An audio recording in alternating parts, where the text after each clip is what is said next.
یہاں پر دیکھیے دو لام اکٹھے ہیں. مسٹیک کیا ہوتی ہے کہ اگر ہم ایک مشدد لیٹر کو پڑھنے کی کوشش کرتے ہیں تو دوسرا ہم سے چھوٹ جاتا ہے، اور دوسرے پر اگر ہم سختی سے پڑھنے کی کوشش کرتے ہیں تو فرسٹ والا چھوٹ جاتا ہے. جب بھی مشدد لیٹر آئے گا تو ہم نے اس کو سختی سے بھی پڑھنا ہے اور 2 بار بھی پڑھنا ہے.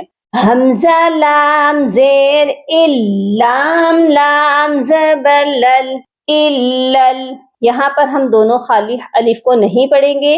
لام مد کھڑی زبر لا، اللا. نیکسٹ جو ہے حمزہ، یہ بھی پڑھا جائے گا اور یا بھی پڑھی جائے گی. کیوں؟ یا ساکن سے پہلے اگر زیر ہو تو وہ یا مدہ کہلاتی ہے. تو ایک الف کی مقدار لمبا کر کے پڑھنا ہے. حمزہ یا زیر ای، اللہ ای.